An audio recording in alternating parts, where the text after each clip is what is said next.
Buenas tardes. Hoy se me ofrece la oportunidad de presentaros a mi amigo Luis, que compartirá su ponencia con todos nosotros sobre la crisis de la energía. Tuve la suerte de conocer a Luis González a principios de los 90, cuando participaba también como ponente en otra charla dirigida a profesores de enseñanza secundaria. En ella se nos proponía una innovadora asignatura, la tecnología, incorporada al amparo de la controvertida LOCSE, y en la que tuvimos que trabajar mucho, pero pletóricos de ilusión y por los horizontes que se nos abrían.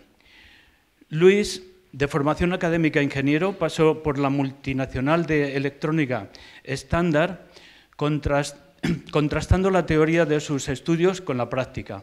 Y me consta que, sabiendo combinar dos perspectivas frecuentemente enfrentadas, cuando hablamos de una empresa capitalista, el quehacer tecnológico con una visión humanística, es así que en su evolución personal y profesional pronto encontró su hueco como profesor, en la que pasa el resto de su vida laboral.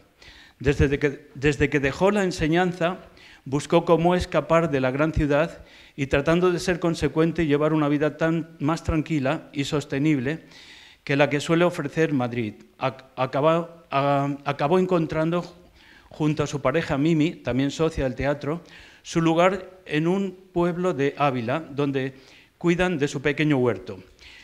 Luis, amante de los buenos vinos y la buena cocina, que también practica con éxito, disfruta de las charlas sesudas con amigos y amigas, a la par que en su taller de mecánica dedica muchas horas al estudio y la experimentación.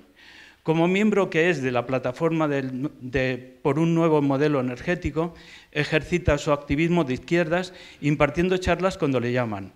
Y recientemente le hemos convencido, a pesar del incremento de viajes que le supone, formar parte de la organización de esta universidad. Con vosotros, Luis González.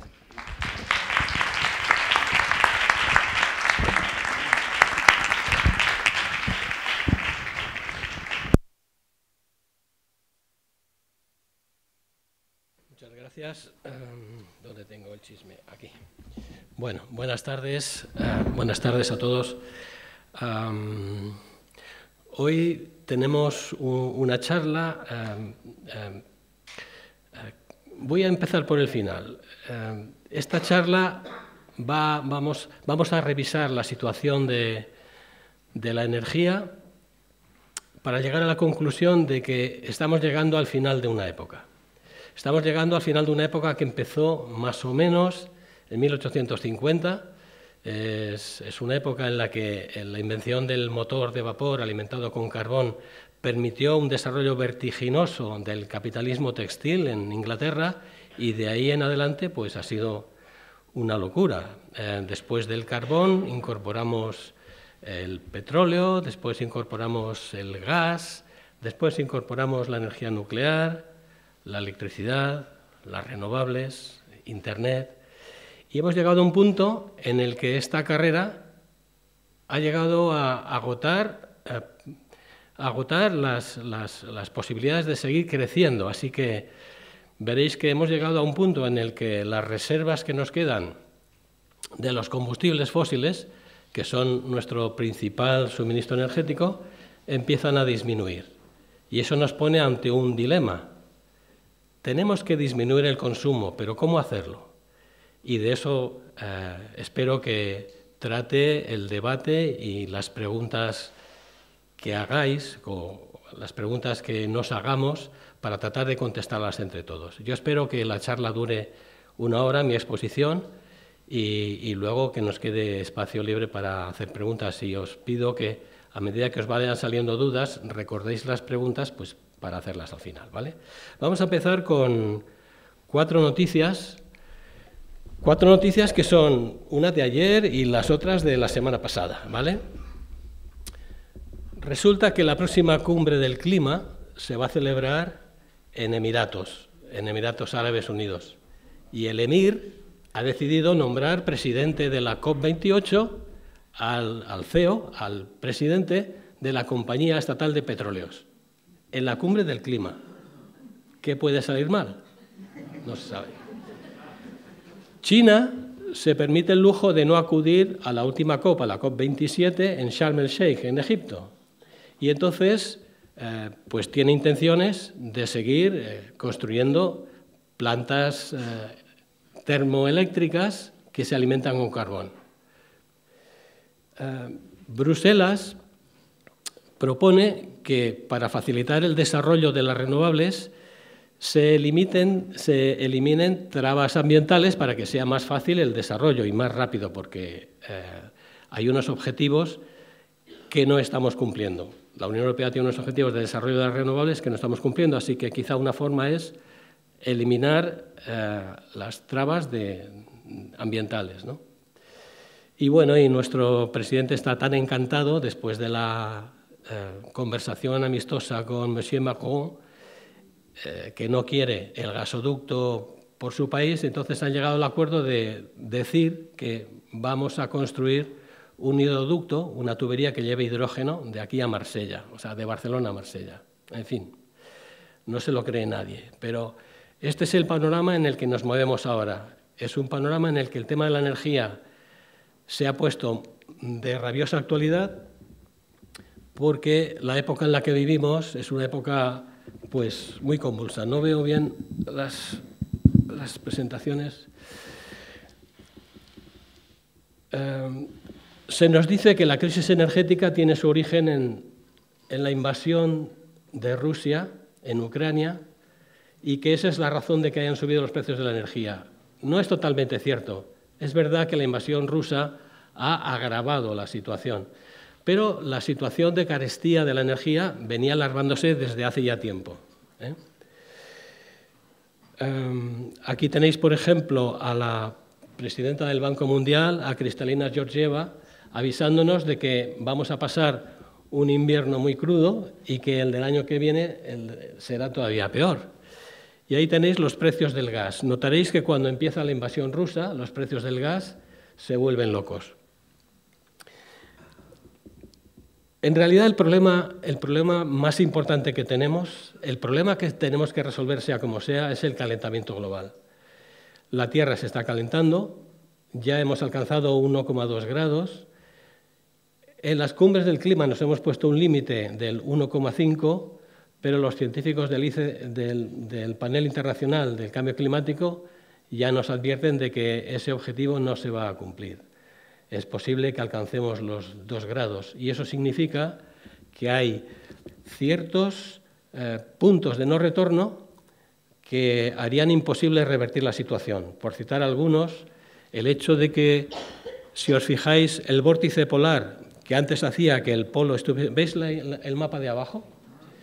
Pues este es un mapa que la NASA lo suele ofrecer.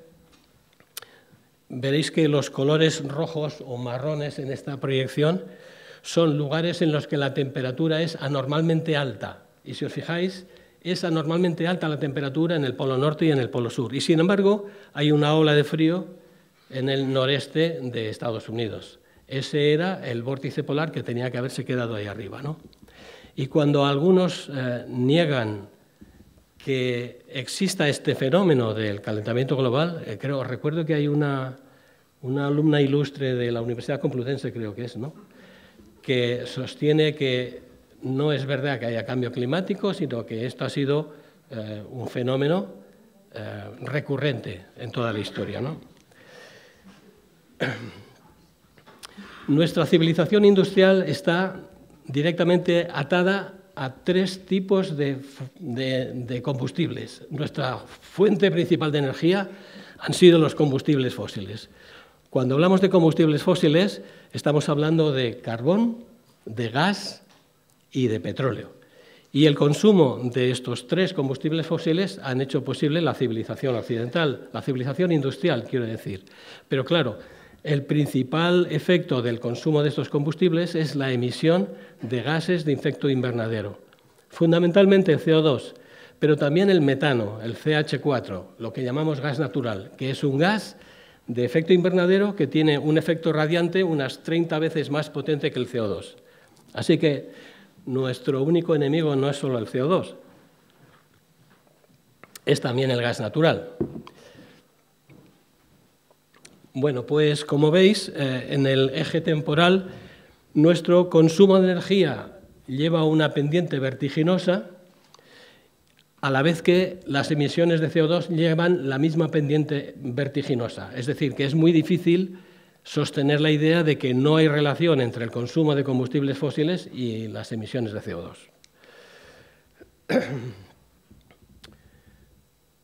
Hasta ahora se han celebrado 27 cumbres internacionales convocadas por Naciones Unidas para tratar de llegar a acuerdos vinculantes entre todos los países para reducir las emisiones de CO2. Pero ya hemos visto que, primero, algunos países se niegan a ir. Esta última reunión, la COP27, no ha ido Rusia, no ha ido China, no ha ido India, que son precisamente los principales contaminadores, ¿no? Y tenemos unos límites fijados en unos hitos. En el 2030 deberíamos alcanzar el 50% de reducción de emisiones y en el 2050 deberíamos acabar con las emisiones. Y no solo no vamos bien, es que vamos bastante mal. O sea, no dejamos de seguir vertiendo en gases de efecto invernadero en la atmósfera. Bueno, pues nuestra energía, cuando hablamos de energía, hablamos sobre todo de estas 6 fuentes de energía que llamamos primaria. Nuestras 6 fuentes de energía primaria son el petróleo, que es este líquido viscoso parduzco, el carbón, el gas natural, ahí lo veis almacenado en unos depósitos, seguramente cerca de un puerto marítimo, la biomasa, la leña, la electricidad y la fisión nuclear. Nuestra mezcla de estas energías aquí en España pues, es como sigue. Nosotros utilizamos casi un 9% de carbón, un 44% de petróleo y un 21% de gas natural. Es decir, que si sumamos también la fisión nuclear, nuestra energía, la energía que consumimos en España es fósil en su mayor parte. El 85% es prácticamente toda, mientras que las renovables todavía solo nos aportan un 13,5, un 14% de la energía. Y debería decir que todas las fuentes de energía primaria fósil que consumimos no son producto español. Quiero decir que nosotros no tenemos petróleo, no tenemos gas y no tenemos, bueno, tenemos un carbón, pero como es de peor calidad, importamos casi el 80% del carbón que consumimos. Eso significa una factura tremenda. El banco BBV, en su gabinete de estudios, llegó a cifrar en unos 40.000, 45.000 millones de euros anuales el coste de esta importación de energía. Estas energías primarias no las podemos usar directamente, sino que deben ser transformadas. Este, por ejemplo, es un diagrama que explica el flujo de las energías primarias a las energías finales en Estados Unidos, ¿no? Si os fijáis, por ejemplo, en el petróleo, que es la línea negra de abajo, el petróleo se dedica fundamentalmente al transporte y en una pequeña parte a la industria, a una parte más pequeña en calderas, en viviendas y en el comercio, ¿no?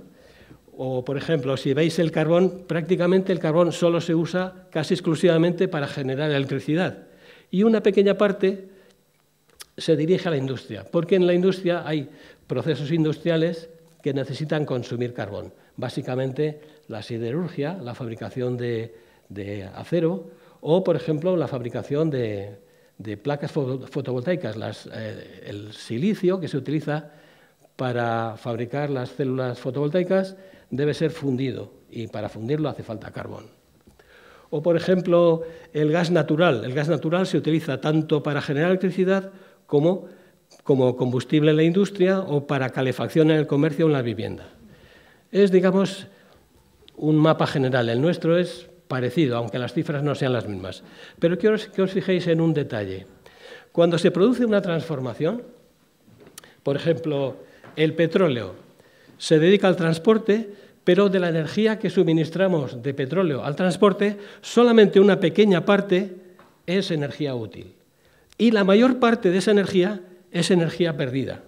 Y la experiencia la tenéis porque en vuestros coches, cuando metéis gasolina, no somos conscientes de que, a pesar de que da la sensación de que el coche tiene mucha potencia y funciona bien, sin embargo, la mayor cantidad de esa energía, la mayor parte de esa energía, se convierte en calor que tiene que ser disipado en el radiador con agua.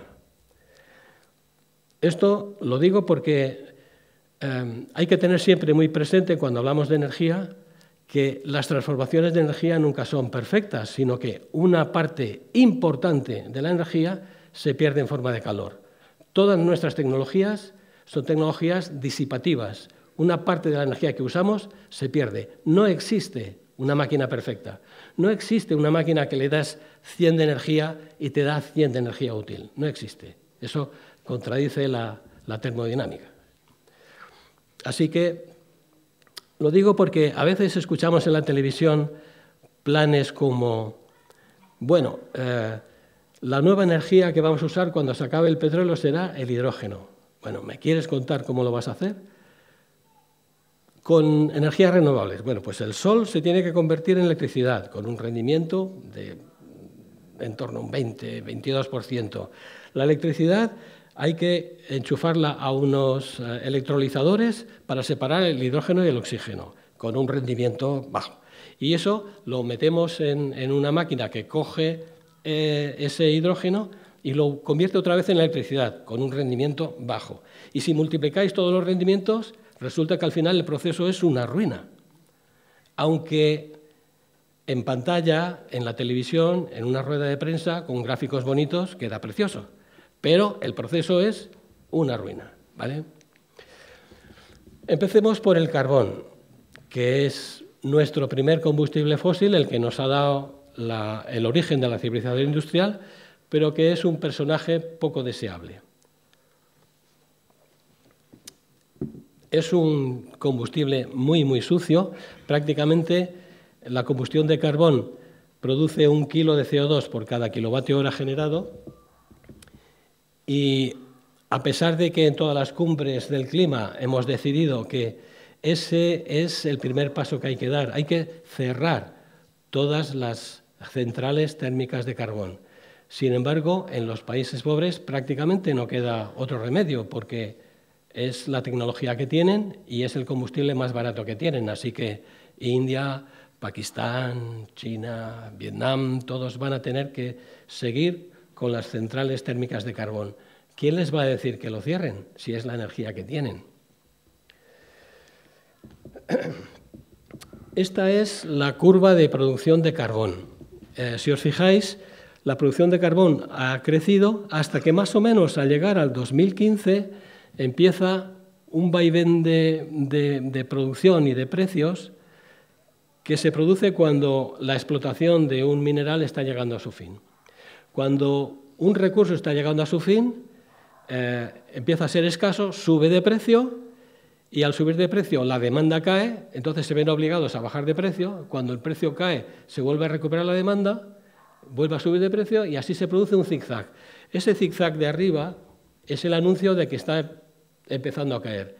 Y eso que el carbón es, digamos, que uno de los que todavía tenemos más reservas. Tenemos muchas reservas de carbón, pero no deberíamos usarlas porque es muy contaminante y, sin embargo, lo vamos a necesitar para seguir produciendo energías renovables, paneles fotovoltaicos.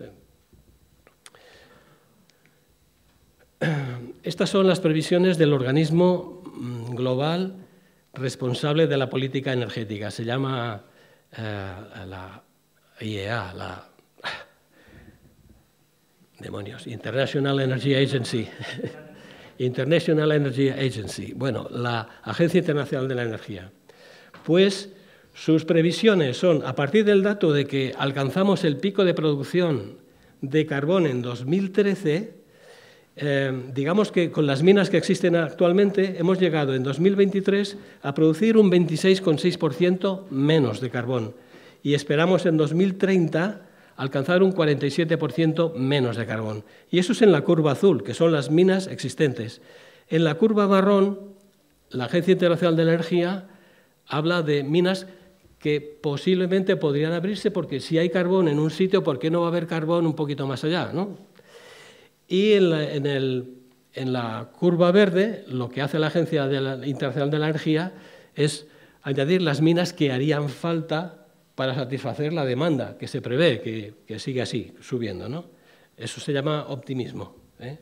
Y es que la Agencia Internacional de la Energía es un organismo cuyo papel fundamental es no desanimar a la inversión, procurar que el sistema económico no se vaya al garete, ¿vale? Entonces suele hacer previsiones optimistas de este tipo. Pero desgraciadamente el carbón, como el resto de los recursos minerales, pues tiende a decrecer, tiende a disminuir. Porque cuando una mina, como esa es una mina de Chile, una mina de cobre, entonces es una mina a cielo abierto que cuando tú empiezas a excavar y a excavar, llega un momento en que obtienes mucha menos ley mineral, es decir, la concentración de mineral por cada tonelada de tierra va siendo cada vez menor, hasta que llega un punto en que no resulta rentable sacar de una tonelada de tierra 15 gramos de mineral. Entonces, por razones económicas tienes que abandonar. O llega un punto en el que es tan difícil, y eso le pasa al uranio, es tan difícil sacar mineral de la tierra que arrancas, que ya no sabes, ya no tienes forma técnica, tecnología suficiente para explotar aquello, ¿no?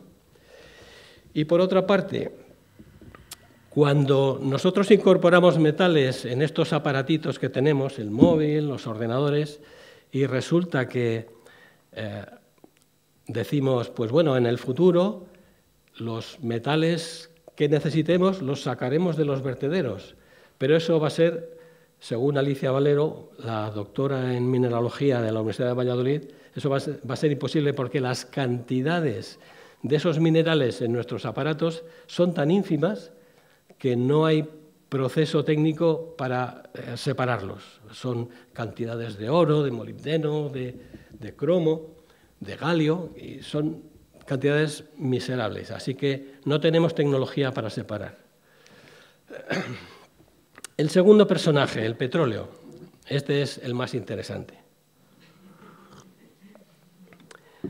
Cuando hablamos de petróleo, hablamos de el precio del barril ha subido, el precio del barril ha bajado, como si estuviésemos hablando de un material homogéneo. El petróleo es un líquido negro que hay petróleos claritos, como un consomé de pollo, y hay petróleos espesos como un cubo de alquitrán. Es decir, el petróleo es un material que tiene, según donde lo sacas, según en qué ubicación lo explotas, es distinto, tiene una enorme variedad, porque el petróleo es el resultado de una catástrofe, es decir, en ciertos periodos de la Tierra ha habido un cataclismo que ha enterrado animales, bosques, peces, lo ha enterrado todo bajo una enorme presión, y esa materia orgánica a presión licuada, eso es el petróleo. Y entonces, depende de qué estaba compuesta la materia orgánica que había ahí durante ese cataclismo, el petróleo es distinto. Así que la primera idea que quería combatir es la de que el petróleo es así. El petróleo es de muchas formas. Creo que hay 160 variedades distintas de petróleo, ¿vale? Y ninguna de ellas se puede aprovechar directamente. El petróleo tiene que ser sometido a una destilación en una refinería para sacar sus componentes, que suelen ser gases licuados, gasolinas, naftas, gasoil, fuel oil, en fin, un montón de componentes, ¿no? Y el campo de sus aplicaciones es gigantesco. Por poner un ejemplo, Coca-Cola ha tenido que cambiar el color de sus latas, porque ya no consigue el componente orgánico que se extraía del petróleo, no lo consigue en cantidades suficientes, así que ha tenido que cambiar de color en la marca. Fijaos en las Coca-Colas. El petróleo sirve para hacer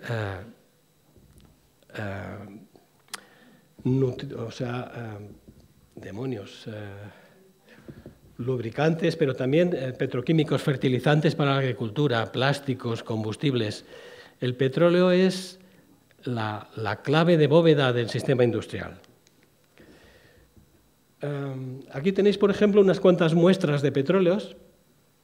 Unas son más viscosas que otras, otros son más líquidos, unos son más volátiles, eso quiere decir que si le quitas el tapón por sí solo se evapora y suelen ser menos tóxicos porque se evaporan, y otros son pues, más densos. Estamos viendo solamente una parte de la pantalla, ¿no?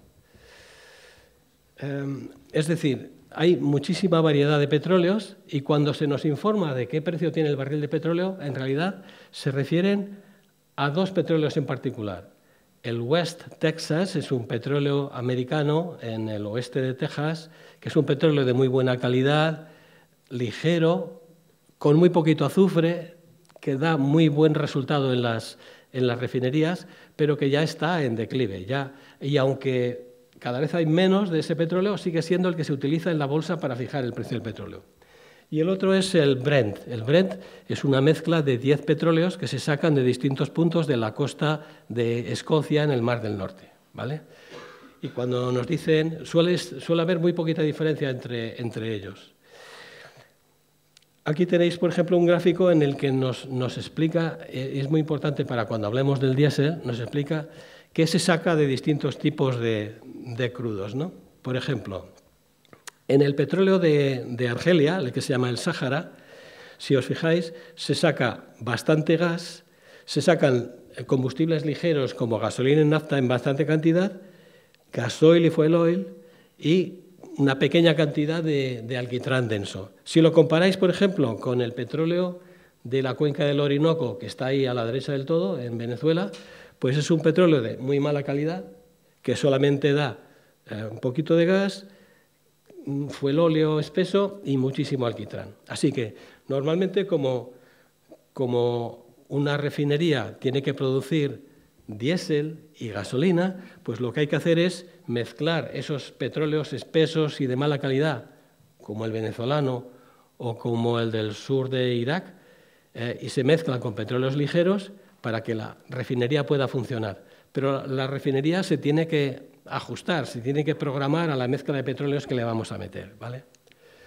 Aquí tenéis, por ejemplo, un mapa de varios petróleos.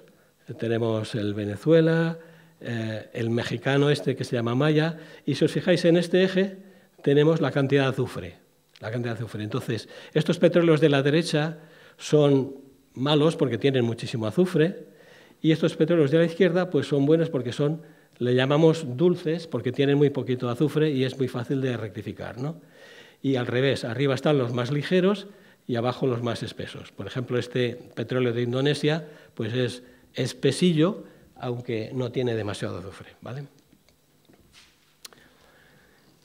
Aquí hay otro concepto que me interesa destacar y es la tasa de retorno energético de un proceso de extracción de energía. Para poner un ejemplo, os pongo aquí a una leona cazando un ñu. La leona va a consumir una energía en el proceso de caza. Si consigue su presa y se la come y consigue ingresar tanta energía como la que ha gastado durante la caza, pues posiblemente no vivirá mucho tiempo. Debería conseguir algo más de energía, porque no puede vivir con un equilibrio tan delicado. Es decir, cada vez que caza consigue sobrevivir. Mientras que si espera tener familia, pues necesita tener por lo menos el doble de energía que la que ha consumido en la caza, ¿no? Bueno, pues esto en el campo de la energía, aplicado al campo de la energía, significa que si yo tengo que extraer un barril de petróleo de un pozo que puede estar en tierra o puede estar sumergido en el fondo del mar, pues gasto energía en la perforación, en el bombeo, en la extracción, incluso en la construcción de las torres. Y si esa energía que gasto en el sistema para extraer el petróleo no es muy superior a la energía que tiene el petróleo que he extraído, pues entonces el proceso no es interesante, no es rentable. Hace 100 años, en 1920 y 1930, los petróleos que se sacaban, los primeros petróleos, los petróleos originales, tenían una tasa de retorno energético en torno a 100. Es decir, que con un solo barril de aquel petróleo se tenía energía suficiente para sacar otros 100, ¿vale? Pero ahora mismo estamos en 15. Y hay otros procesos, hay otros combustibles, como el alcohol de caña de azúcar, que tiene una tasa de retorno energético de 0,8, 0,9, según la calidad. Es decir, que no es rentable, que es... Y aquí tenéis, por ejemplo, algunas muestras de tasas de retorno energético. Aquí está, por ejemplo, el etanol, el alcohol etílico, el biodiesel, la energía nuclear, el gas natural, el carbón, ¿vale? El carbón puede estar entre 40 y 80, es energéticamente rentable, aunque luego es muy contaminante. Pues bien, la producción global, la de todo el mundo, de petróleo está en este punto de aquí. En 2005 se alcanzó la cúspide, ¿vale? En 2005 se alcanzó la cúspide y desde entonces hemos empezado a bajar.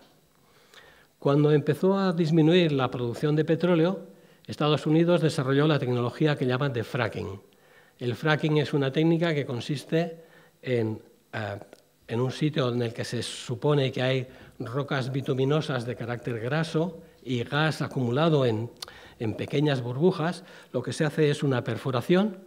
Ahora se hace una perforación y además se da la curva y se hace la perforación horizontal para que sea más larga, para perforar esa roca donde hay burbujas de gas y de petróleo atrapadas, y entonces se mete una carga explosiva, se agrieta la roca y se mete agua con arena y compuestos químicos para que esos hidrocarburos fluyan y salgan hacia afuera. Por supuesto que en el proceso se perforan acuíferos, se envenena suelo, se destroza el paisaje, pero han conseguido durante 8 o 10 años producir un petróleo muy ligero, un petróleo casi transparente que llaman light tight oil, o sea, un petróleo ligero de roca dura, que ha sido su producto comercial, que ha permitido mantener la producción de petróleo más o menos desde el 2005 hasta el 2018. Ese nunca ha sido un negocio rentable. Todas las empresas que se han dedicado al fracking son de este tipo de empresas que llamamos empresas zombies, ¿no? Que solamente ganan lo suficiente para ir manteniendo el préstamo, pero no han sido rentables. Bueno, pues con esa producción de fracking han conseguido mantener la producción hasta 2018, pero ya estamos definitivamente cayendo. Esto es de ayer o de antes de ayer. Es decir, todas las instituciones, la Agencia Internacional de la Energía, el BCA, todos nos avisan de que nos tenemos que ir preparando para una escasez de petróleo. Estamos tirando de lo que son las reservas estratégicas, es decir, todos los países potentes, China, Rusia, Estados Unidos, tienen enormes tanques de petróleo, que son sus reservas estratégicas para una situación de conflicto, y estamos tirando de ellas, ¿vale? Estamos aguantando como podemos. Pero vamos, seguramente pronto en este año vamos a encontrarnos en situaciones en las que la demanda actual, que es de unos 90 millones de barriles diarios, pues no va a poder ser atendida. ¿Qué se puede hacer? Pues si el petróleo nos falla, la industria energética ha encontrado algunos sustitutos. Por ejemplo, los biofuel. Los biocombustibles son aceites que se extraen de un vegetal, casi siempre de una leguminosa o de maíz, de soja. Y entonces, con estos aceites, se les llama biocombustibles, pues se mezcla con el gasoil y se consigue, pues digamos, dar más volumen, ¿no? Pero la tasa de retorno energético del biocombustible es muy baja. Tenemos, por ejemplo, estos petróleos que jamás hubiéramos utilizado, el Boscan, el venezolano, que ahora nos vemos obligados a sacar de él lo que podamos. Tenemos esta porquería se llama tar sands, o sea, arenas bituminosas, arenas pringadas de alquitrán, que se sacan En Canadá, en la región de Alberta, debajo de los bosques primigenios, tenéis que ver fotos de Alberta. Buscad en internet fotos de sitios de Canadá donde se sacan las arenas bituminosas y veréis el destrozo que se hace. Porque claro, para separar el poco petróleo que pueda haber ahí mezclado con la arena, hay que utilizar grandes cantidades de agua muy caliente, ¿vale? Entonces, hay un coste energético de calentar agua y filtrar la arena con el agua caliente y luego tirar ese agua sucia por ahí. O sea, el paisaje es desolador.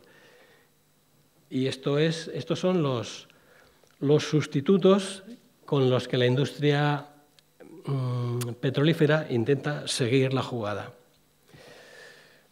Pero lo que es producir petróleo convencional ya no es negocio para nadie. De hecho, ahora, por ejemplo, creo que hay explotaciones petrolíferas entre 2.500 y 3.000 metros bajo el nivel del mar. Esos proyectos, como podéis imaginar, son carísimos porque hay que construir las plataformas, que es un proceso, pues para un astillero naval, un proceso importante. Luego hay que desplazar esas plataformas hasta el lugar de trabajo, anclarlas y luego perforar a esas profundidades con el riesgo de que pase algo como pasó en el Horizon, en la explotación Horizon en el Golfo de México, ¿no? Que cuando hay una fuga el desastre es muy difícil de parar.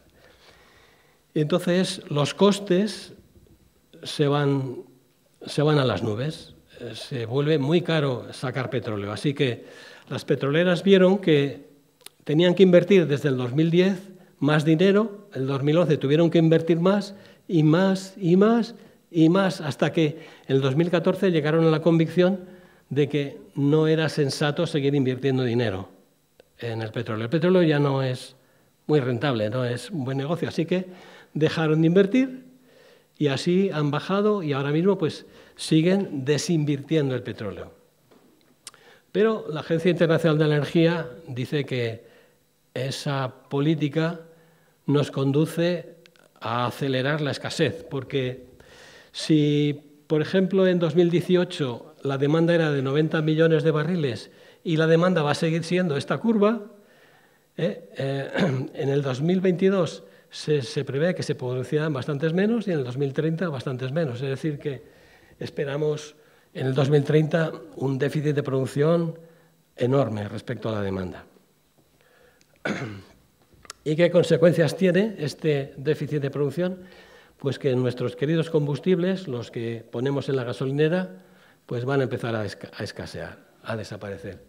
Por ejemplo, si, como os he contado, para producir diésel o gasolina hay que hacerlo partiendo de un petróleo de relativa buena calidad. No se puede sacar diésel de petróleos espesos, entonces hay que mezclarlos con petróleos ligeros de roca o con lo que sea, ¿no? Así que, y aún así, fijaros, por ejemplo, que la rentabilidad del proceso de refino es tan mala que en el caso del fuel oil, en marzo del 2008 estábamos aquí y en el 2021 tenemos un déficit de fuel oil del 47,4% y el diésel igual. El diésel tenemos ahora mismo un déficit del 15%. Y eso significa que el precio va a subir. No sé si a veces habláis con una caña en la mano, oye, si el barril de petróleo baja, ¿por qué no baja el gasoil? No, pues porque no tiene nada que ver. O sea, no tiene nada que ver. El precio del diésel es el resultado de un proceso complejo de comprar petróleos de esta clase y petróleos de otra clase, mezclarlos, ajustar la refinería y producir ese diésel, ¿vale? Independientemente del precio que tuviera cada uno de los petróleos que se han mezclado para producir la mezcla. De hecho, si os fijáis, cuando vais a la gasolinera ya nos han cambiado las etiquetas del surtidor. ¿Os habéis fijado? Pues ahora ya no pone diésel extra plus o diésel 10 más, sino que ahora por una normativa de la Unión Europea tiene que poner o B7, o B10 o XTL. B7 significa que el 7% del combustible que estáis echando en el coche es aceite. Aceite de soja, aceite de palma, aceite de girasol, aceite, un 7%. Si echáis del B10, un 10%. Y la gasolina va a ir mezclada con etanol, con alcohol, o un 5%, o un 10%, o un 85%. Y es porque ya no es posible conseguir estos combustibles que alimentaban nuestros coches. Y, por supuesto, en lo que queda, el precio del diésel no va a dejar de subir.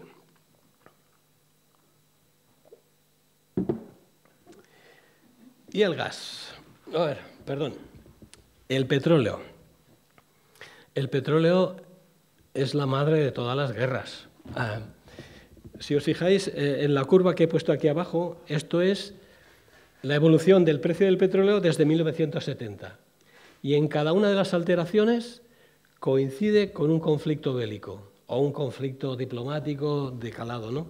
En el 73, Israel ataca Egipto y Jordania y los países occidentales se alinean con Israel. Los árabes deciden fundar la OPEP, la Organización de Países Exportadores de Petróleo, y deciden no venderle petróleo a Occidente. Primera crisis. Y así con todas, la guerra de Irán-Irak, la invasión de Kuwait, la disolución de la Unión Soviética, en fin, aquí hay un montón de... La crisis de las hipotecas, ¿veis? Los precios del petróleo siguen una curva en la que se puede seguir prácticamente la historia de nuestra civilización, ¿no?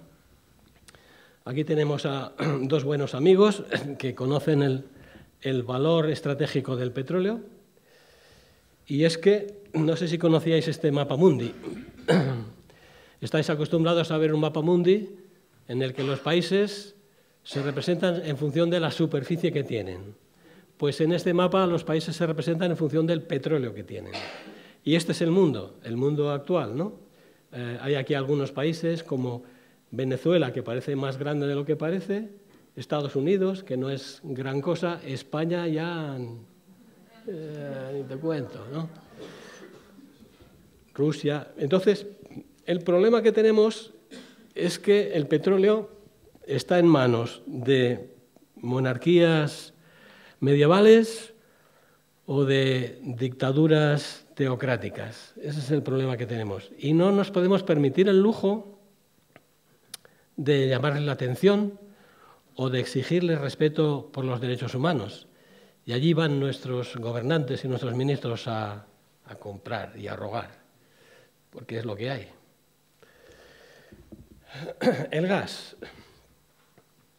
El gas, este sí que es igual el gas que se produce en Rusia que el gas que se saca de cualquier país latinoamericano. El gas es simplemente metano, lo que llamamos gas natural, el gas que usamos en la caldera de la calefacción o en la cocina, es metano. Y es un gas que tiene un potente efecto de invernadero, 30 veces superior al del CO2. Y a pesar de que el gas ha sido catalogado como un combustible merecedor de subvenciones verdes por la Unión Europea, no es un gas limpio, aunque se le quiera presentar como un gas limpio. Aunque veáis en la calle vehículos, este vehículo está propulsado a gas. ¿Me estáis diciendo, qué me está diciendo? ¿Que es un vehículo que no contamina? ¿Qué va? Aquí están las emisiones de CO2. Estas son las emisiones del petróleo, esta es la del carbón de buena calidad, esta es la del carbón de mala calidad, y estas son las emisiones del gas natural, ¿vale? Así que no es limpio, contamina. Y aquí vemos cómo sigue creciendo la concentración de gas metano en la atmósfera. Bueno, el mercado del gas es un poco difícil de explicar porque hay como muchos mercados distintos para el gas, ¿no? El gas se puede...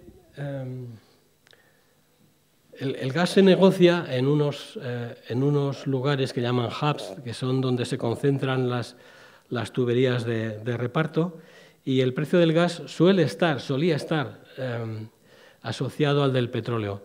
Sin embargo, la crisis de Ucrania ha hecho que todo el mercado del gas se haya dislocado, porque quieras que no, un país está unido a otro país productor por una tubería, por un gasoducto, y cuando empieza el conflicto, pues bueno, ya habéis visto lo que ha pasado con el gasoducto del Nord Stream.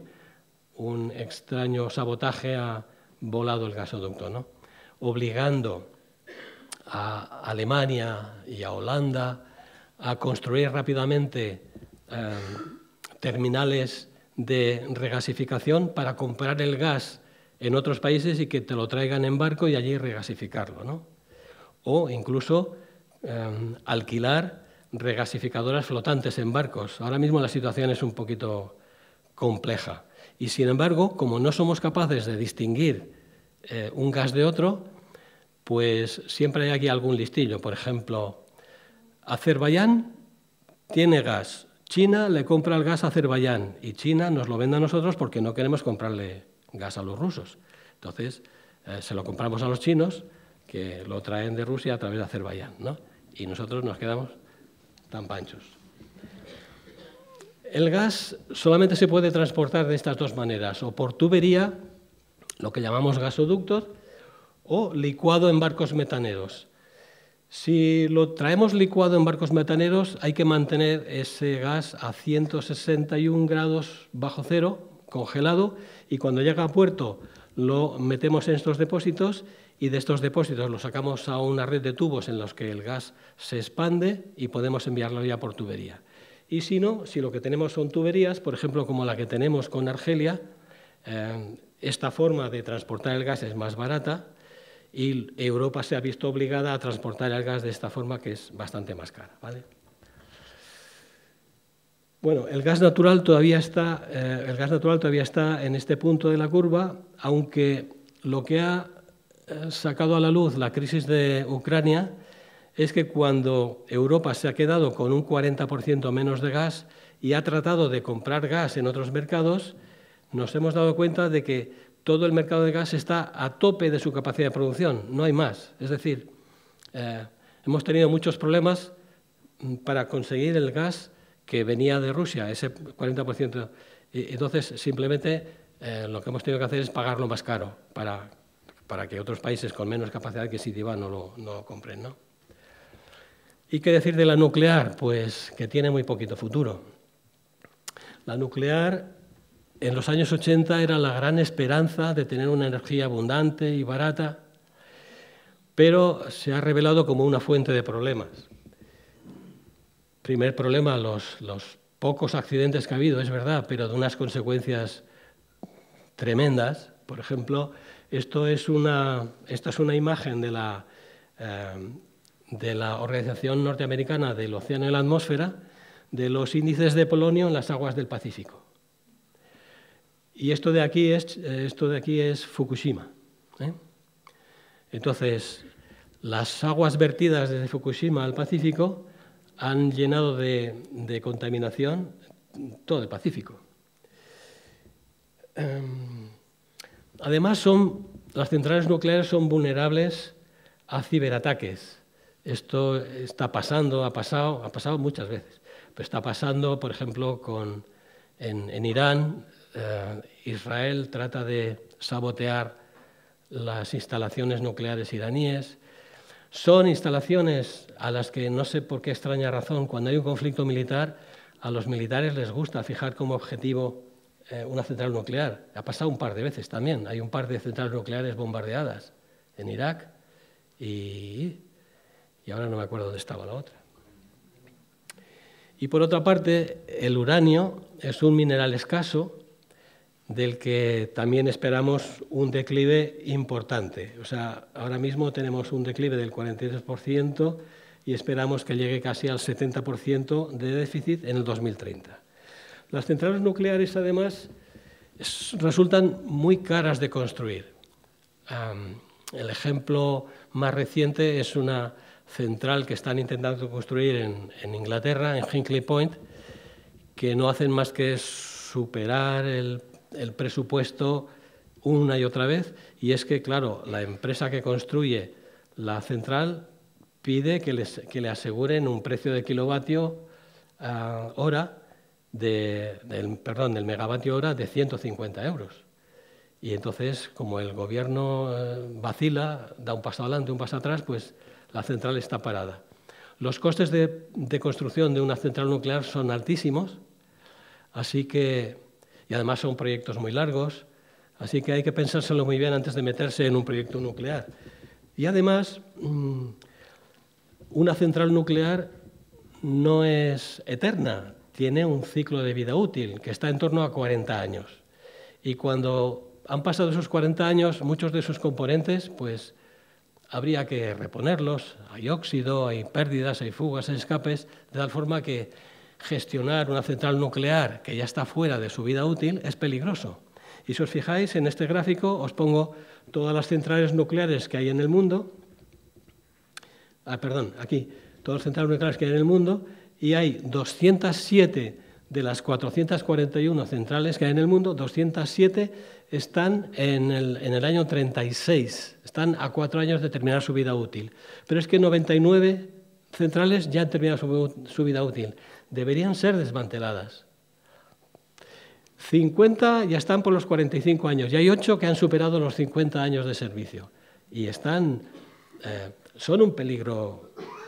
Son un peligro. Y luego, cuando decides desmontar una central nuclear, no basta con cerrar la puerta y tirar la llave. Hay que desmontarla y hay que desmantelar pieza a pieza y descontaminarla, y hay que llevarse esa basura nuclear radiactiva a otro sitio. Es decir, que no parece buena solución la nuclear, ¿no?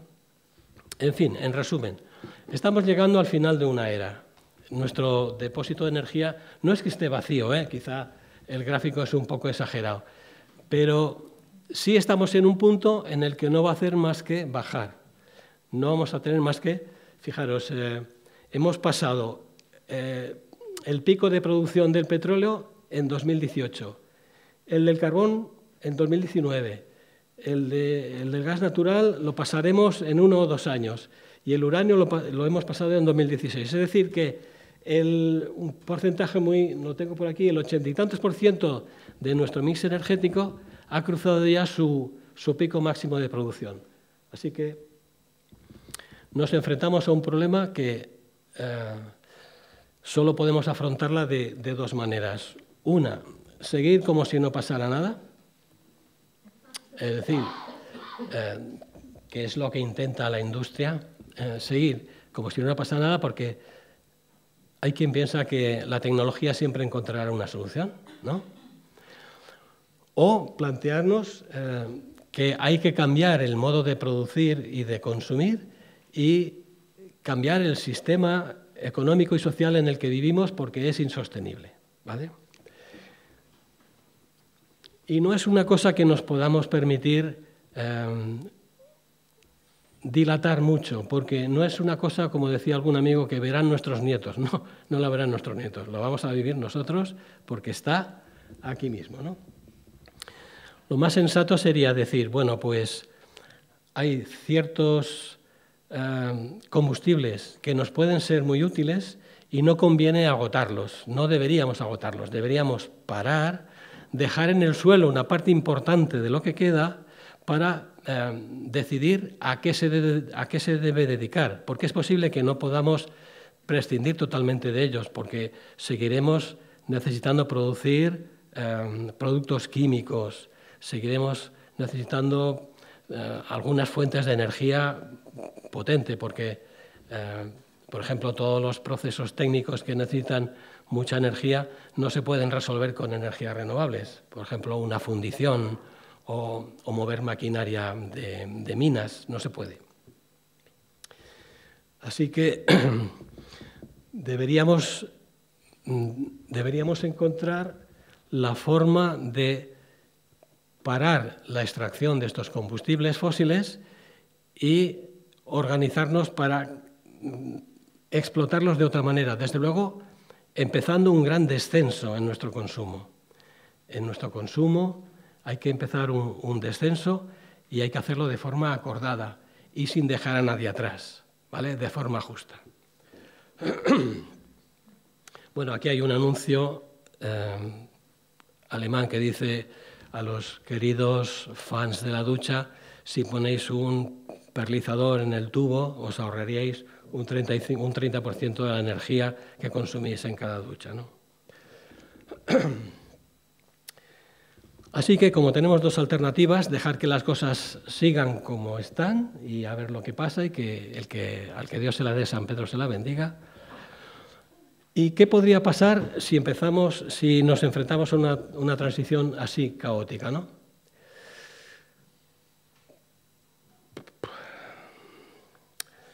Bueno, pues podrían pasar algunas de estas cosas. Por ejemplo, el transporte y la movilidad se verían muy afectados, porque como los combustibles, especialmente el diésel, está escaseando mucho, y el fuel oil está escaseando mucho, escasea y su precio se volverá prohibitivo, pues hay ciertos sectores de nuestra economía que o son inviables o se volverán inasumibles. Por ejemplo, el transporte. La mayoría del transporte en España va por carretera desde que se desmanteló el sistema de ferrocarriles. Toda la pesca funciona con diésel, la minería, el turismo de masas, que se basa en un transporte barato, ¿no? en el avión de bajo coste. Pues muchas de estas cosas van a ser inviables. ¿Qué se puede hacer? Pues para reducir el consumo, yo sugiero que deberíamos volver a tener una red de ferrocarril bien mallada. No me refiero a una red de AVE, me refiero a una red de ferrocarril electrificado que conecta Zamora con Burgos, Burgos con Palencia, Palencia con Oviedo. O sea, una red de ferrocarril electrificado bien mallado en el que se pueda transportar personas y carga. Desde luego, los vuelos de bajo coste hay que acabar con ellos. Son indefendibles. Los vuelos de personas muy ricas que se desplazan con su jet privado son indefendibles. Hay que acabar con eso, ¿vale? Y en cambio hay que volver a darle valor a lo que es el turismo de proximidad, al turismo local, ¿no? ¿Qué puede pasar con la generación eléctrica? Pues estamos intentando sustituir toda la generación eléctrica por fuentes de energía renovable, eólica, solar e hidroeléctrica, que es renovable, la fuerza del agua, ¿no? Y deberíamos cerrar todas las centrales de carbón. Sin embargo, hay un problema con el gas, y es que las centrales, las energías renovables tienen una debilidad, y es que son intermitentes. La fotovoltaica de noche no da tensión, y la eólica en periodos, por ejemplo, de verano, que hay pocos vientos, pues tampoco dan mucha tensión. Y entonces se nos desequilibra la red. Por explicarlo rápidamente, si nos quedamos sin tensión o si la frecuencia se reduce, tenemos que inyectar energía eléctrica en la red instantáneamente. Y eso no nos permite hacerlo más que el gas. Bueno, más que el gas, quiero decir que hay ciertas tecnologías que son más fáciles de poner en marcha y de parar, pero hay otras que no se puede poner en marcha y parar. Por ejemplo, la nuclear tiene que estar o encendida a tope o apagada, no hay tutía, ¿no? Y hay otras que son más lentas. Entonces nos encontramos con la necesidad de conservar un poquito de gas para mantener la estabilidad de la red eléctrica. ¿Qué pasará con la climatización? Pues que muchas de las calderas de carbón, de gasoil o de gas natural deberíamos cambiarlas por algún sistema eléctrico de bombas de calor y frío que se podrían alimentar con la red de electricidad de energía renovable. Porque lo de mantener calderas de combustibles fósiles es también poco justificable, ¿no?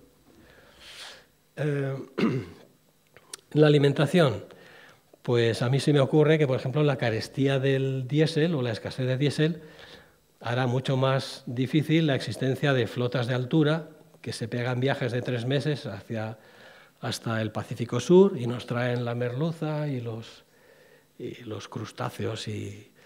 Entonces, seguramente nos tendremos que acostumbrar a disfrutar de la pesca de bajura, la pesca local, la pesca artesanal y de la piscicultura, del pescado cultivado.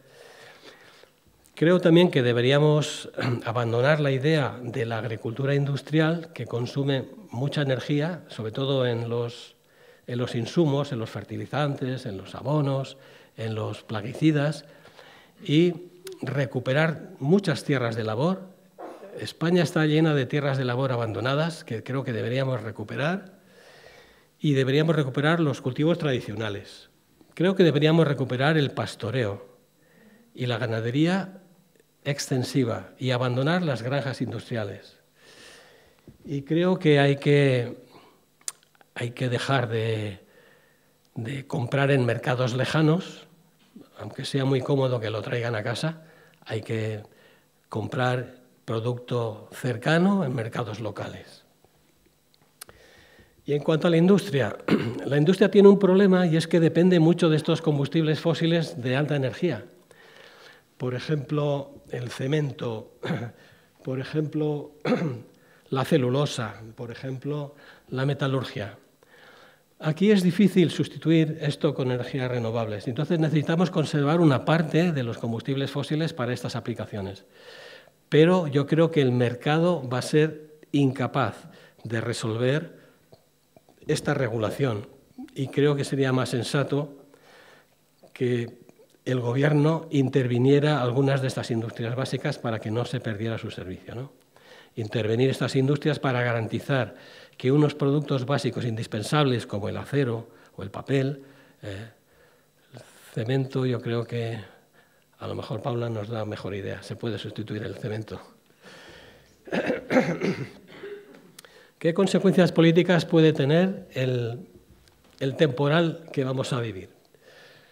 Pues lo que estáis viendo ahora mismo en la tele o en los medios, en los países, los partidos dominantes tratan de convencernos de que esta es una crisis puntual que pasará. Esto es una crisis ocasional que pasará. Entonces, con unas cuantas medidas, reduciendo el IVA de la electricidad, dándonos 15 céntimos por litro de combustible o financiando a los transportistas, podremos salir del bache y recuperaremos la senda de crecimiento. Y no es verdad. No es verdad, porque esta crisis es estructural, esta crisis es para quedarse, ¿vale? Entonces, es posible que cuando, digamos, la economía convencional ya no pueda hacer nada por disimular esta situación y se generalice una situación de privaciones y la gente se enfade y salga a la calle, pues los partidos que sostienen ideologías de extrema derecha verán una situación óptima para convencer a la gente con mensajes xenófobos, que la culpa la tiene otro, con mensajes nacionalistas para blandir la bandera de la autarquía. Y es posible que tengamos que enfrentarnos a esta presión de los partidos de extrema derecha, ¿no?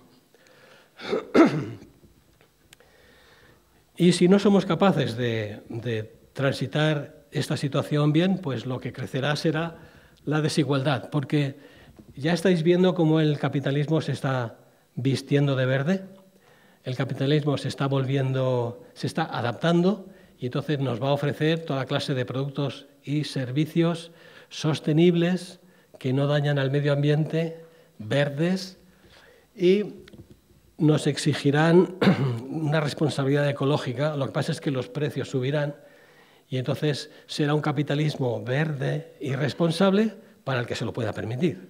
El que no se la pueda permitir, pues, como dice el presidente de AENA, solo van a poder viajar en avión las élites, como Baleares aboga por tener solamente turistas ricos, y para los demás esto. ¿Y es posible una transición ordenada? Pues por supuesto, no se ve el sí, pero la frase empieza por un sí. Lo que pasa es que para hacer este tránsito de forma ordenada necesitamos una ciudadanía movilizada, informada y que participe activamente, en la vida política, porque las resistencias a las que hay que vencer son poderosísimas. No sabéis la fuerza que tienen los lobbies financieros, los lobbies energéticos, que en realidad son, hay una expresión que me gusta mucho, son negocionistas. Los negocionistas son los que ven en toda esta situación una oportunidad de negocio sin fin, porque ¿qué les importa si el hidroducto que va de Barcelona a Marsella llevará alguna vez hidrógeno?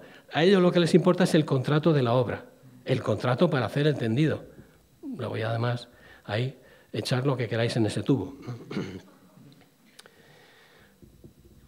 Los gobiernos, unos gobiernos valientes que tendrían que tener el apoyo de la población y también el empuje de la población para tomar medidas valientes, retirar las subvenciones a los combustibles fósiles, irnos apartando de los fósiles y construir un nuevo modelo energético. Si los ayuntamientos tomasen una actitud proactiva y empiezan a tomar medidas para hacerse más resilientes, y si nosotros, en lo personal, la mayoría de nosotros, adoptamos una actitud de simplificar nuestra vida, reducir nuestros consumos, pues sí, es posible, ¿vale? Algunos ejemplos. Resulta que la idea del decrecimiento ya no es tan tonta. Ya la Unión Europea financia investigaciones científicas sobre la posibilidad de una economía decrecentista.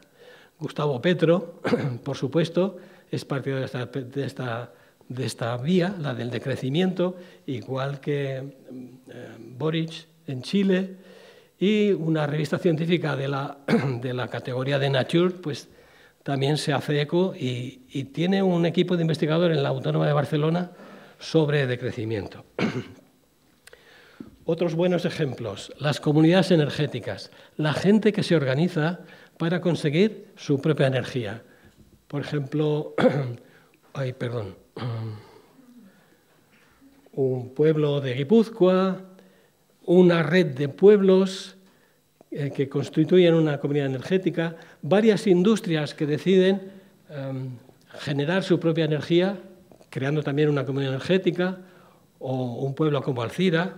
Y en lo personal, pues, por ejemplo, los que deciden o decidimos hacer compras locales, los que participamos en las manifestaciones y en las movilizaciones sociales, los que adoptamos, por ejemplo, nos llama la atención la creación de huertos urbanos en las ciudades, o los que decidimos ir a teletrabajar desde casa.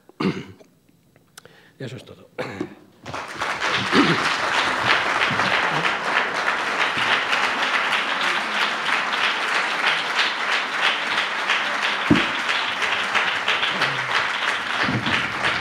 Perdón, se me olvidaba una cosa. A la izquierda os dejo un código QR, porque si lo capturáis podéis ver esta presentación otra vez.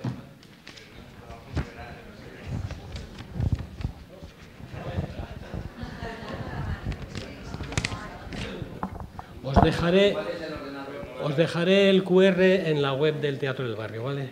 Será lo más fácil. ¿Preguntas? Luis, yo quería preguntarte. Aquí. No me ve. Aquí. Ah, aquí.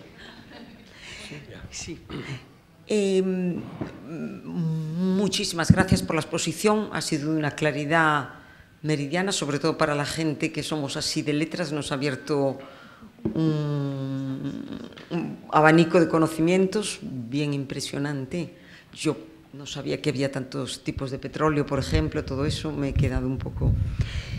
Yo quería preguntarte, en cuestión de la responsabilidad, brevemente, ¿tiene sentido buscar responsables a nivel industria, a nivel empresas de la energía o de todas estas variedades de energía, ¿tiene sentido desde tu punto de vista buscar responsables y exigirles responsabilidades de todo tipo?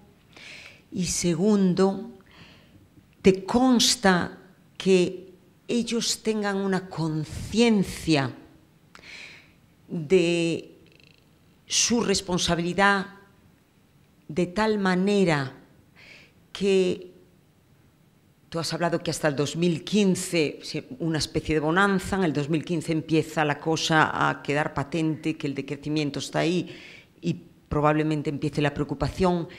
¿Te consta que ellos tengan una mentalidad, una conciencia de decir por cada euro que gano planto un árbol? Esas dos cosas quería yo preguntarte. Bueno, está claro que los responsables son los que se benefician de la explotación de estos recursos a unas sabiendas del daño que causan. Es conocido que la petrolera Exxon tiene un gabinete científico buenísimo. Los científicos de Exxon en el año 1978 ya presentaron un estudio sobre las consecuencias que tenía el uso de lo que vendían, del petróleo, ¿no? Emisiones de CO2, y además tienen unos cálculos del aumento de temperatura del planeta súper precisos. Lo sabían en el 78, lo sabían. Claro que son culpables. No podemos perder la esperanza de que se les pueda abrir un juicio como a las tabacaleras, a las tabaqueras. Se podría hacer, ¿no? Pero digamos que es un sistema ciego en los que ellos solamente se fijan en su negocio. En la cumbre de Glasgow se presentaron más de 500 comerciales que hacían lobby para negociar con las personas que van a la COP. Las personas que van a las conferencias son ministros de energía, subsecretarios de desarrollo, ministros de tal, directivos de grandes empresas. Y entonces lo que han visto las empresas del sector fósil es que las conferencias sobre el clima son un escenario ideal para ir a hacer negocios. Ideal. Entonces, a la de Glasgow fueron más de 500, 650 a la de Sharm el Sheikh en Egipto, y ya están registrados 800 para la de Emiratos. O sea, entonces nos preguntamos, ¿de qué sirven estas cumbres, no? Sabemos quiénes son los culpables, claro que sí, pero son muy, muy poderosos, ¿no? Y respecto a la segunda pregunta, yo creo que conscientes, no sé si lo son, que por cada euro que ingresan se puede plantar un árbol. Lo que sí saben es el beneficio reputacional que les da vestirse de verde y decir que son sostenibles y que son respetuosas. Pero yo creo que en ese sentido yo los considero ciegos, solamente les interesa el negocio, ¿no? Nada más. Aquí tenemos un par. Gracias. Hola Luis, buenas tardes. Buenas tardes. Gracias por la conferencia. Bueno, una reflexión y una pregunta.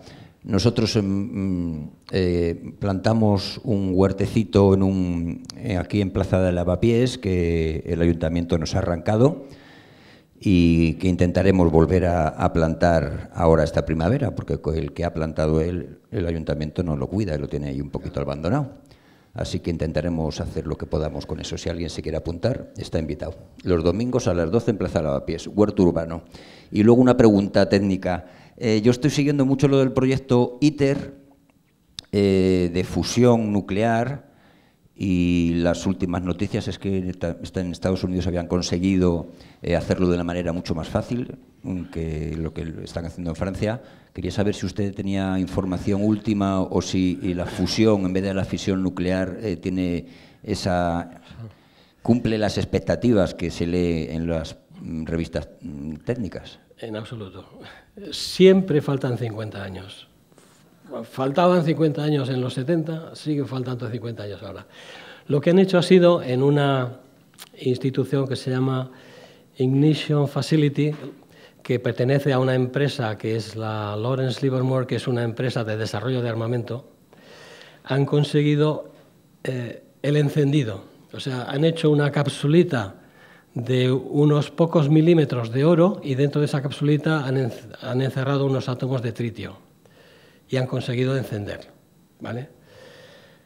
Y luego han hecho unos cálculos un poco tramposos diciendo que la energía excedente es mayor que la que han gastado eso. Bueno, suponiendo que los cálculos estén bien hechos, lo que no está claro es cómo van a concentrar tritio suficiente como para acelerar eso. Y yo recuerdo la apuesta que hizo este científico, ¿cómo se llama? El que iba en silla de ruedas.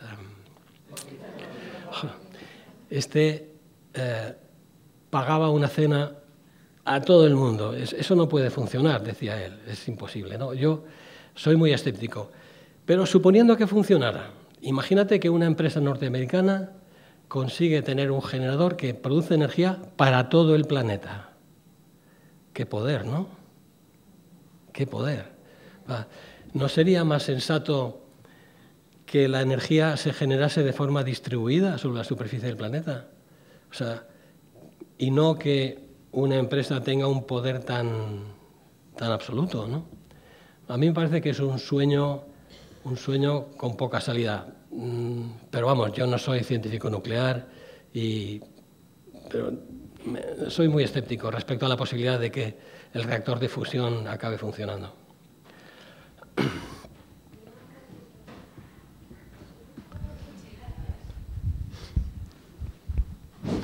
Hola.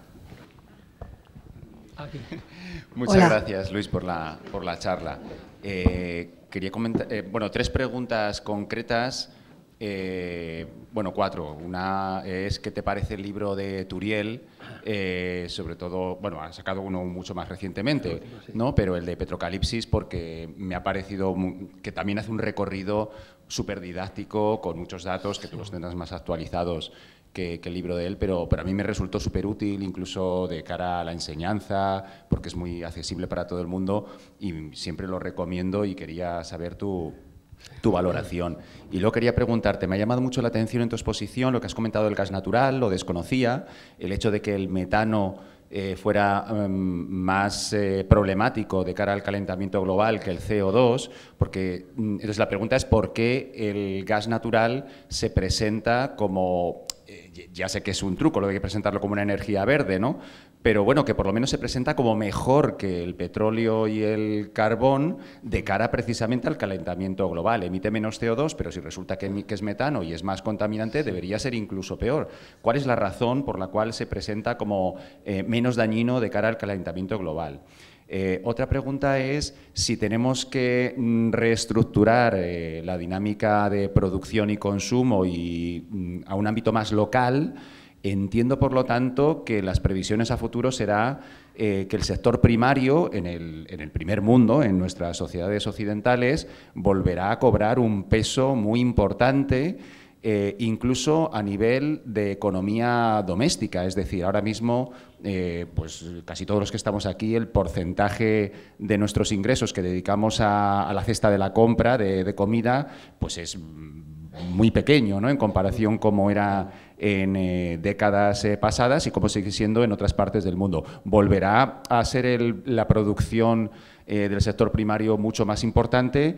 Al ser extensiva, claro, tendrá que ser también más un coste mayor y, por lo tanto, supondrá de nuevo un mayor porcentaje de nuestros gastos, ¿no? Eso habría que tenerlo en cuenta. Y la última pregunta es, claro, a mí me surge la duda de si incluso haciéndolo todo bien, ¿no?, y con voluntad política y tal, hasta qué punto es posible esa transición, ese decrecimiento ordenado, en la medida en que, como tú has apuntado, las energías renovables, claro, no son eternas, es decir, una placa solar tendrá una vida útil de X años y requiere también unos materiales que son finitos. Y además la conversión o la fabricación a partir de esos materiales brutos en una placa solar, y digo placa solar, podemos hablar de todas las demás también, supone un gasto de energía que tampoco sé hasta qué punto se puede utilizar la energía renovable. Entonces, claro, ¿hasta qué punto el decrecimiento va a tener que ser realmente brutal, ¿no?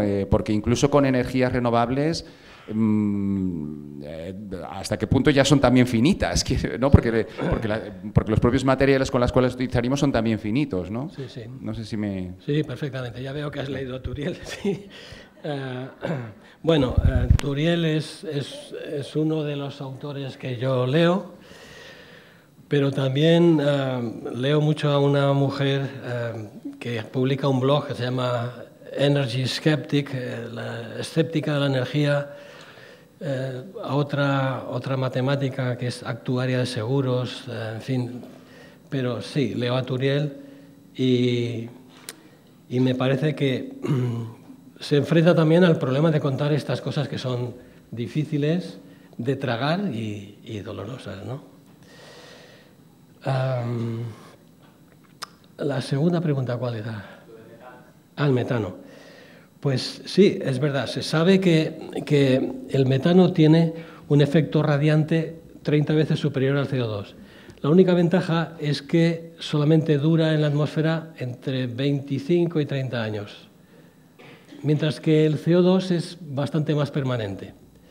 Es decir, que el problema del CO2 es que el que se emitió hace 50 años sigue haciendo su efecto radiante en la atmósfera.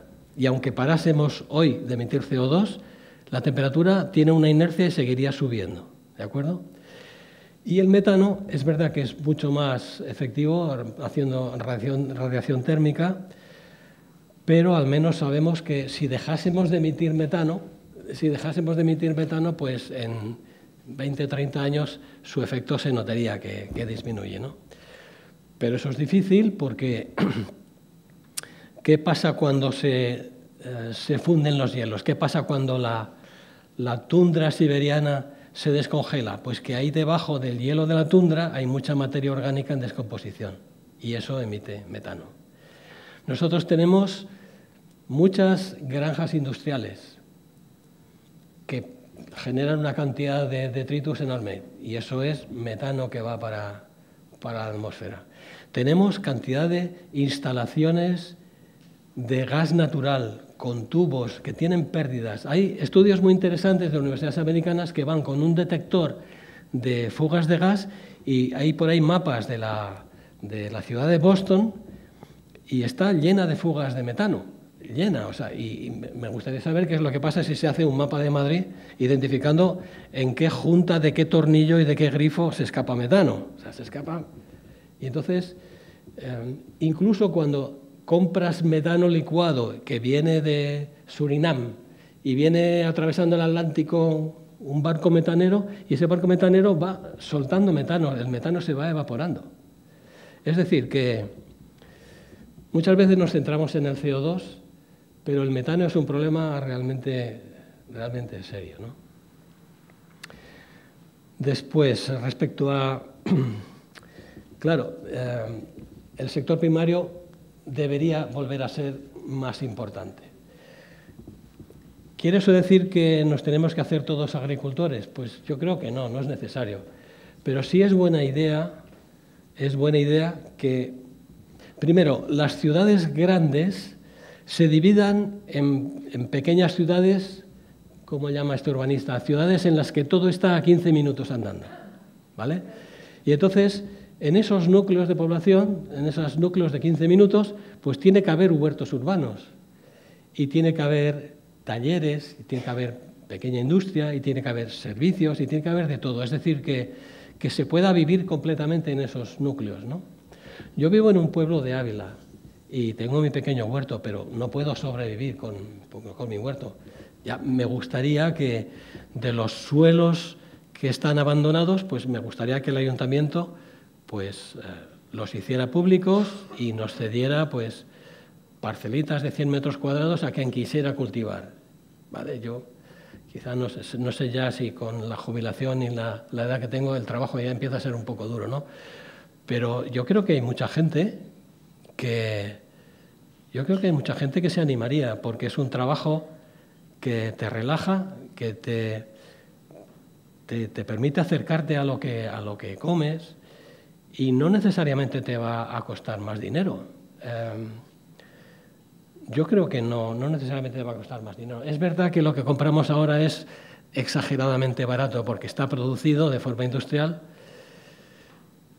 y entonces, claro, a veces te encuentras con productos demasiado baratos. O sea, no es lógico que sean tan baratos.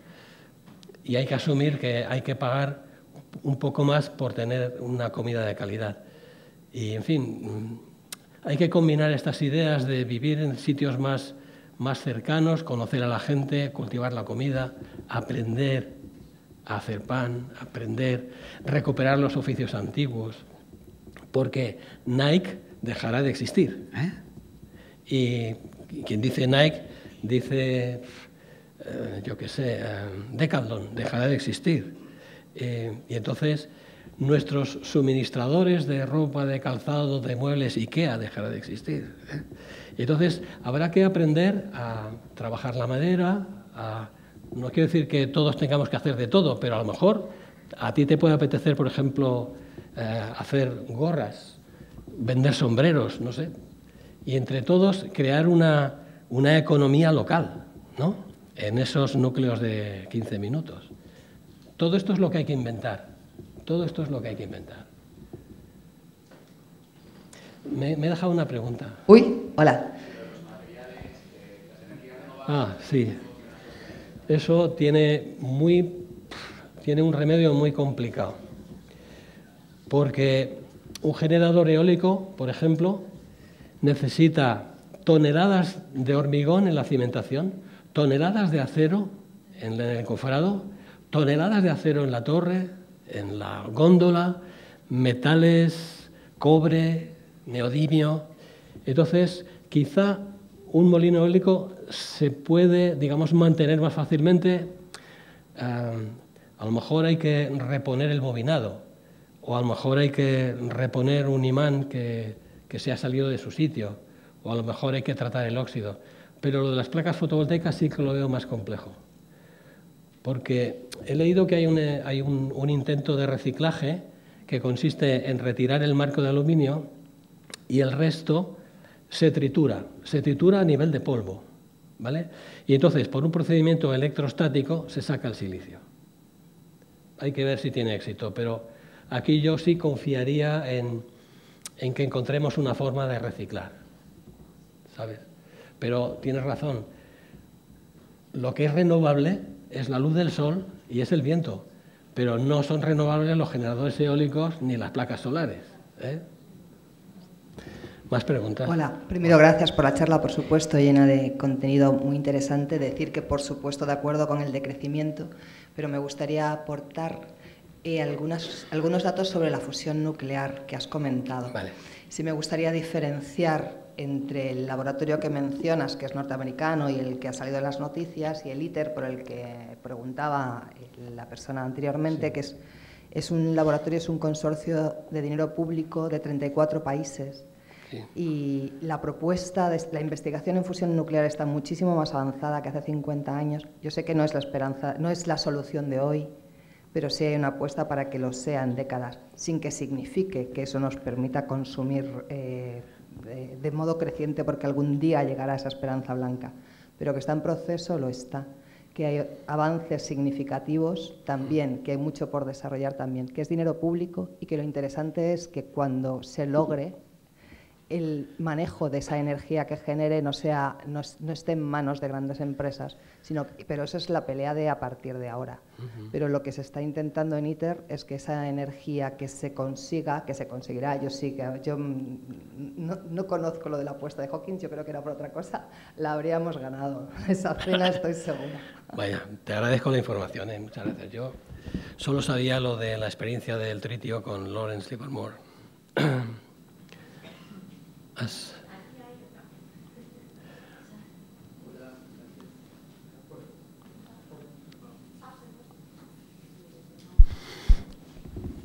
Hola Luis, gracias por la charla. Mi pregunta va orientada hacia la producción de biometano. Es un combustible viable, es economía circular y es cercano, lo podemos producir cerca de nuestras casas. Solo eso, muchas gracias. Bien, tienes razón, se puede producir biometano. ¿En qué cantidades? Pues, claro, yo cuando leo que el biometano es una gran esperanza para España, porque nosotros, con la cantidad de con la cantidad de ganadería industrial que tenemos capacidad para producir muchísimo biometano, aunque supongo que tú te refieres a producir a pequeña escala. También a digestores y a reutilización de residuos urbanos, de residuos orgánicos. Sí, que consistiría en hacer una recogida ordenada de residuos que se pudiesen meter en el digestor y producir biometano, ¿no? ¿De acuerdo? Sí. Ahora, ¿qué harías con el metano? ¿Con el metano? Sí. Pues se entiende que se puede inyectar en las redes actuales de gas natural. Sí. Lo que no sé qué harían con el CO2. Sí, y también, claro, en una instalación industrial, por ejemplo, lo podrían aprovechar para generar electricidad que consumirían en esa instalación, ¿no? Pero en la ciudad sí, habría que inyectarlo en la red de distribución de gas natural, y ahí tenemos un problema, y es de quién es la red de gas natural. ¿De quién es la red de distribución, no? Porque no sé si sería fácil que nos dejasen inyectar metano en la red, contabilizarlo, poner un contador y, como en el caso de la electricidad, compensarte por el vertido de metano, ¿no? No lo sé. Yo personalmente me refiero un poco... ¿Perdón? En los 80 hubo una experiencia en Cocinar, aquí en la Comunidad de Madrid, en Pueblo Comunidad, que de los basureros se obtenía a través de los digestores que montaron una red del metano de los basureros y se les aplicó a una residencia y a un colegio. Bien. Para calefacción. Claro. Es decir, que no es solamente las entidades privadas que tengan que manejar los reciclados. No. Sí. Me parece una idea genial, porque tienes una aplicación local en un sitio, ¿no? En una residencia, has dicho, ¿no? Me parece una idea genial. Lo que no tengo tan claro es si lo de inyectar el biometano en la red de distribución de gas natural, no sé cómo se haría eso. Sí. Sí, porque son compatibles el gas natural con el biometano. Sí, me refiero a problemas legales, a problemas de propiedad de la red, ¿sabes? ¿Ahora yo? Bueno, muchas gracias, Luis, por tu charla. Nada.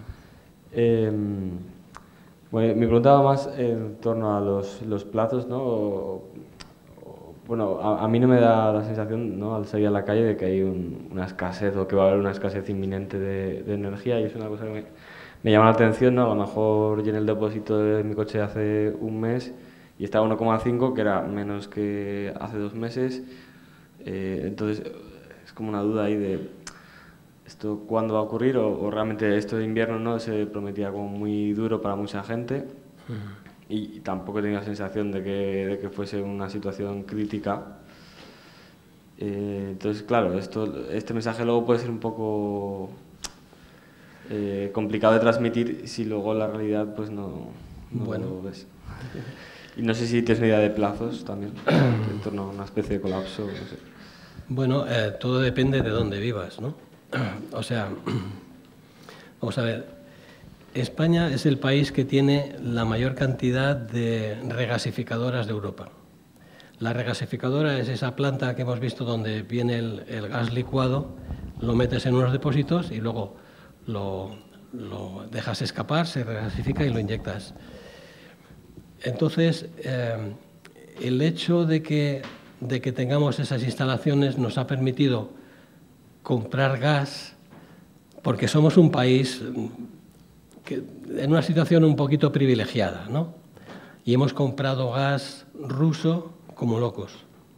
Lo que no sé si podremos seguir con esa situación. Entiendo que tú no tienes, digamos, la percepción de que haya escasez de energía, porque al fin y al cabo has podido rellenar el depósito de tu coche, lo has pagado un poquito más caro, y yo estoy diciendo que las noticias de la Agencia Internacional de Energía es que en los próximos trimestres va a faltar el diésel, ¿no? Entonces ya veremos si es cierto o no es cierto. Pero también es verdad que nuestra situación es radicalmente distinta de la de Grecia, por ejemplo, o de la de, incluso de la de Alemania, porque han tenido fuertes restricciones de gas, o por ejemplo de la de Francia, que tiene la mitad de sus centrales nucleares paradas y que se están planteando hacer apagones programados de electricidad, ¿no? Entonces, bueno, yo sí creo que la situación de la energía está progresando hacia abajo, hacia tener menos disponibilidad de energía. ¿Tú no lo notas? Bueno, esperemos un poquito, a ver.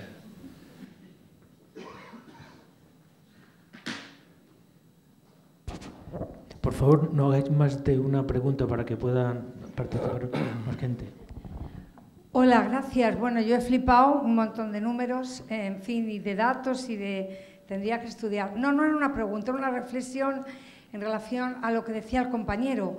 No lo notas. Mirad, yo trabajo en África, he trabajado durante muchos años de cooperante y entonces la población... Ahora, la última vez que estuve fue en el mes de noviembre y uno de los comentarios de las mujeres de las comunidades donde trabajaba era que cada vez tenían que hacer más kilómetros para ir a buscar leña, ¿no? Y que cada vez tenían que pensar cómo cocinaban para el tema de utilizar menos leña. Y ella y yo estuvimos en el mes de mayo en Sudáfrica, en Cape Town. Yo he trabajado en guerras y en estos sitios y estoy acostumbrada a que en determinadas ciudades africanas no haya luz, se va la luz programadamente o no. Y nos sorprendió profundamente porque en Ciudad del Cabo, una ciudad impresionante, súper turística, tenían desde hace meses programadas los cortes de luz por barrios y por distritos. Y entonces, claro, nosotros vivimos en contextos en los que no se nota, pero es que se nota mucho. Y claro, ¿qué pasa? Tener que recorrer más kilómetros para ir a buscar leña, para ir a buscar agua, hace que la gente se vaya a las ciudades. Los flujos migratorios, el cambio climático, los procesos migratorios, o sea que sí se nota, sí se nota.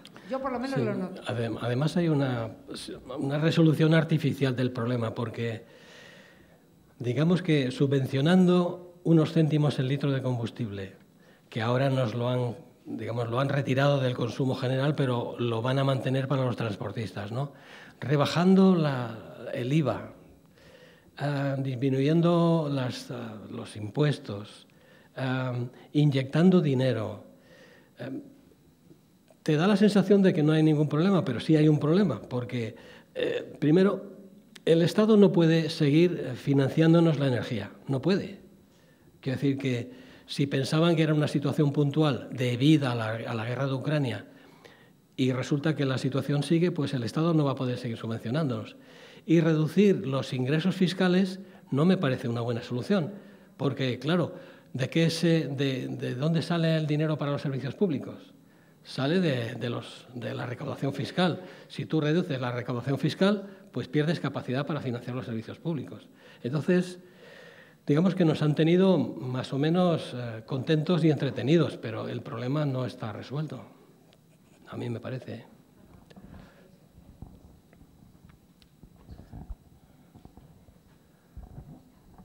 Hola, enhorabuena por la magnífica exposición. Pensando en estas expectativas, cálculos que tú has comentado, me acordé que en la época de la pandemia, a los pocos meses, hubo un artículo elaborado por un matemático que había recogido muchísimos datos del consumo, de la producción de combustibles fósiles y tal, y las expectativas en cuanto a las consecuencias para la vida diaria del consumo, sobre todo se refería al consumo del global, digamos, de combustibles eran mucho más negativas a corto plazo. Incluso él hablaba de 5 o 6 años en los que, bueno, la tendencia está ahí, en los que realmente el impacto sobre la compra, el llenado de un depósito de un vehículo iba a ser absolutamente prohibitivo, ¿no? Él hacía cálculos en ese sentido y eran bastante descorazonador.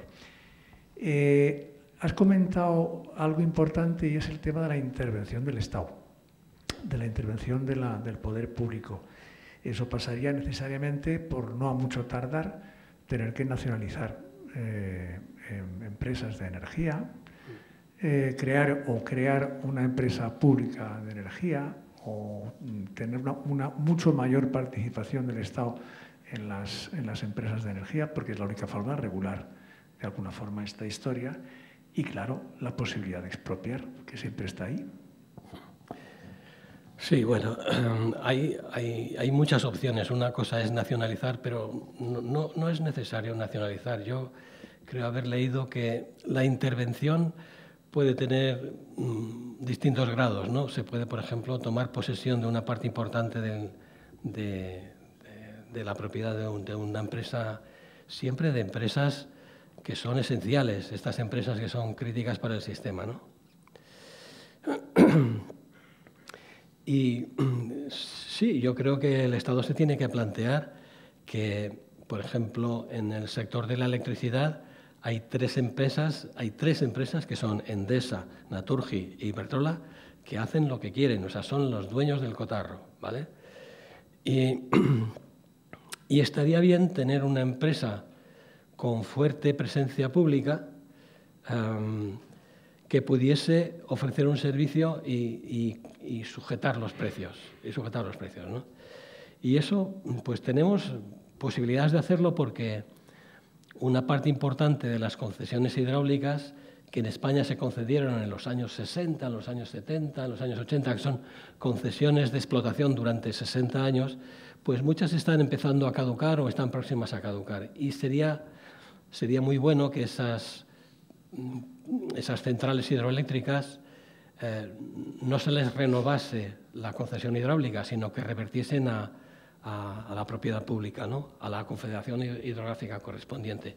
Y eso nos permitiría construir una generación hidroeléctrica que es renovable, controlada por el Estado, que además nos da la potencia de fondo que nos permite aguantar la intermitencia de las renovables, ¿no? Yo lo veo así. Por un lado, intervenir de algún modo. Supongo que hay gente más sabia que yo en estos asuntos de cómo intervenir las empresas para hacer una cosa que el libre mercado es incapaz de hacer, y a la vista está, porque el libre mercado, mientras las cosas le van bien, los beneficios para mí. Y cuando las cosas le van mal, papá Estado, rescátame, por favor, ¿no? Entonces, sí, hay que hacerlo, habrá que hacerlo. Entonces, ahí está nuestro papel de participar en esta discusión pública, participar en círculos y en foros y difundir la idea de que necesitamos abandonar el libre mercado, que es un nombre pésimo, porque más que el libre mercado es un mercado salvaje el que hay ahora mismo, ¿no?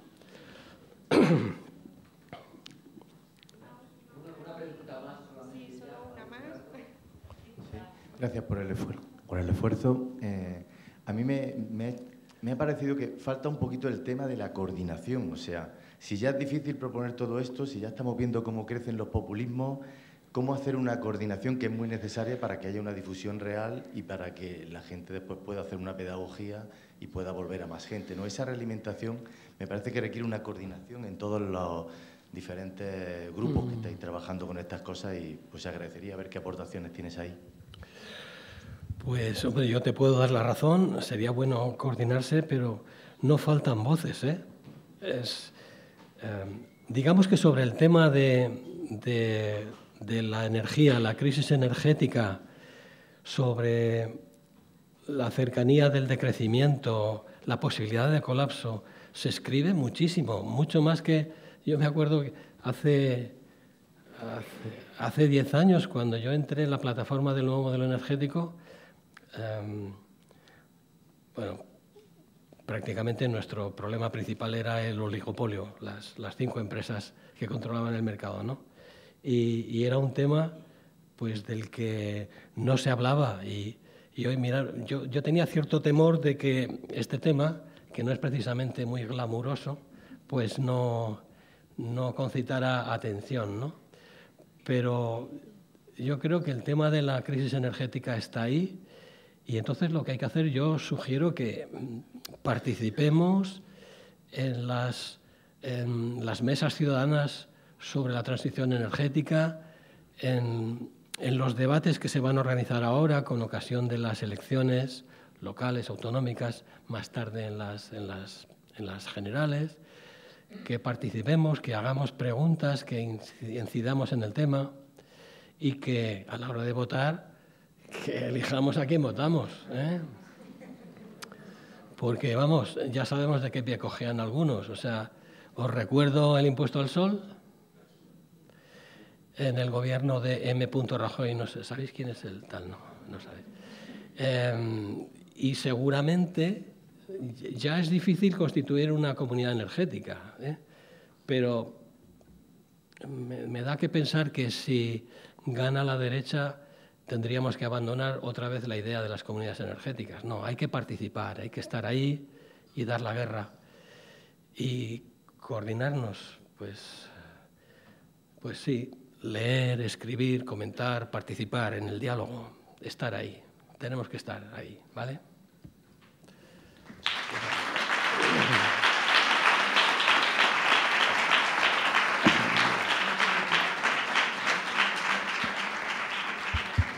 Muchas gracias, Luis, por tu magnífica exposición. Nos has dejado el alma en los pies, pero ¿qué vamos a hacer? Y vamos a continuar con esta ola de optimismo, vamos a continuar la Universidad del Barrio. Que me ha quedado una pregunta que sé que no me la vas a responder, pero ¿dónde ha quedado esa frase de la energía ni se crea ni se destruye, solo se baila?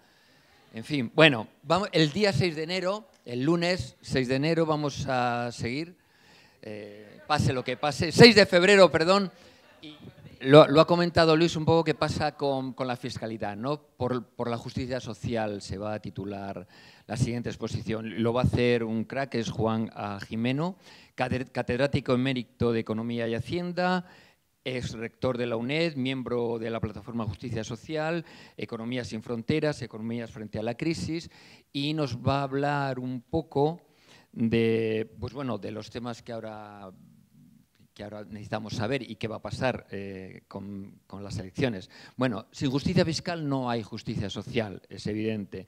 ¿Qué se entiende por justicia fiscal? Pagamos muchos impuestos, pagamos pocos y lo que sí está de acuerdo todo el mundo es que hay que hacer una reforma fiscal. Lo que pasa es que unos piensan que hacia un lado y otros hacia otro. Así que os esperamos aquí el siguiente lunes. Una cosa, deciros que tenemos las encuestas ahí para que opinéis, para que participéis, para que nos deis temas que os interesen y para hacer que esto sea una comunidad. Muchas gracias.